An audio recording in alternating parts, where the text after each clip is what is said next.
How's it going, guys? Looking forward to getting on here showing you how to sell without selling. And one of the things we always try to do here at Mastering in Sales Closed Group is add massive value for free. And we're not charging you. What we want to do is if you ever want to, pre-call, get on the phone, reach out to me, let me know. But the reason we're always trying to add massive value here at Mastering Sales is we're really not successful at what we do if you're not successful at what you want to do. Make sense? The reason we're always trying to push forward and help other people, that's what we're meant to do. That's what we love to do. So today we're going to cover a question that was posted last week. And that question was how to talk business without feeling like a pushy salesperson. And it's really, really simple, okay? Because no one likes to be sold, and they want the choice to buy or not to buy. That's the great thing about it. So right now we're going to just take away a limiting belief, a limiting thought, okay? And that is sales theories or sales tactics, whatever you want to call it. They don't work. Not all the time. They're not the silver bullet. They may work in some instances where someone's already there to purchase, okay? What that means is some sales techniques, again, they absolutely do work.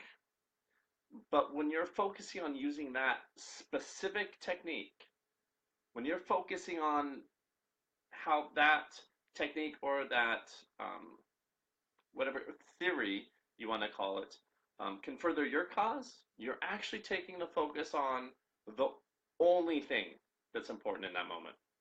And that's your potential client. Your potential client is the reason you're there in the first place. But when you're thinking of that sales technique, for example, today we'll just cover assuming the sale. I know that's going to ruffle some feathers for some people, but it doesn't fucking work. Not every day, not now, not tomorrow. And the reason is when you allow a sales theory like assuming the sale to dictate the course of that sale, you're allowing that natural feel or approach. You're taking it out of that conversation. If you want to truly sell without selling, allow that client to speak their mind, okay? But again, when you allow that theory, it's going to feel uncomfortable or forced. And again, they don't want to be sold. So take that theory out. Stop using techniques and theories. Allow that client to tell you what they need and want. Again, that assume the sale. Let's take, for example, when someone says, oh, I know how you feel. But people don't always know how you feel. They don't. No one's in your spot. No one's ever been where I am at. No one's ever had to deal with exactly my upbringing or my life. So when someone says, I know how you feel, it's almost insulting. Don't assume anything. The last point I want to mention right here is when you use that technique or theory, you have to have the proper foundation, and that's where it all goes crazy. It is just gone. Because when you don't have that confidence in yourself to use a theory or use a technique that you may see a salesperson over here use, you don't have that confidence and you're going to get lost. And that's where you get in your head and then you take away the focus from the client. Because the client's going to be speaking, but if you just ask simple questions, take that interest in their client, in your client or the potential client, you're going to get so much further ahead. Another great part of my life I've been blessed with was one fact that I was raised by a phenomenal entrepreneur. And I always saw him as somebody I could look to as a little bit of an inspiration. I mean, he had a sixth grade education, but he would have an idea. And if he could sell the most difficult person on that idea, and that most difficult person was my mom, his wife. And then he'd build that product. And he'd sell that product. And then he would sell the business. And he would do it again and again and again. It was crazy. And I learned from him how to really look outside the box and see what people really wanted. I was also blessed enough to have a grandfather who started a career late in his life for someone and spirits, and he won #1 in sales nationally. And he's in his mid 50s when he started with them.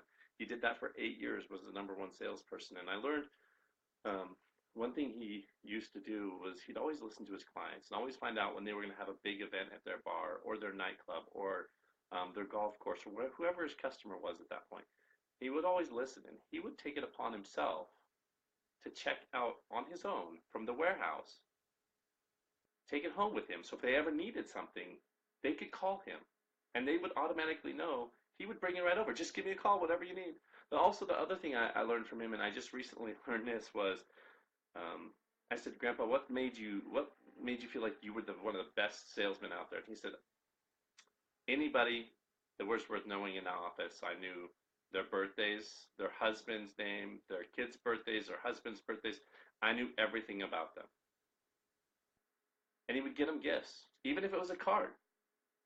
So again, taking the simple approach by listening to your potential client, build the value and the relationship is much, much more powerful than a technique. And just by listening to that potential client and asking leading questions, guess what happens? You put them in the driver's seat and they feel like they want to buy rather than having to buy or be pushed into that. Now back to that assuming the sale. What it actually means is when you assume any sale, you're making an ass out of you and making an ass out of me. Okay? That's what it stands for. Now, I've seen it happen so many times when a superior product over here with a great salesperson at a lower price point, and then you have over here an inferior product at a higher price point with a phenomenal salesman. And that inferior product will outsell that superior product every second. And it's very, very simple why. The reason being, that inferior product, that person, what they're actually doing right then is they're taking the time, the interest, and they want to help that person. The superior product, again, that person assumes the sale. They're here to buy because I have a better product. So then they don't put in the hard work and the dedication that they really should be putting in the first place. So again, you guys, stop using tactics. Stop using these sales theories that really aren't going to lead you to the sale. Just by hard work, dedication, listening to your clients, and spending the time that they really need and they deserve, you're going to get the sale. All right, welcome to Mastering Sales. I'm Mastering Sales Group. Again, if you're new in the group, welcome. We're here usually at least 3 or 4 times a week doing a video, posting stuff. If you have any questions, comments, or concerns, just contact us. Post it in the live feed here or in the group itself. Again, we're here to help you guys. Welcome to the group.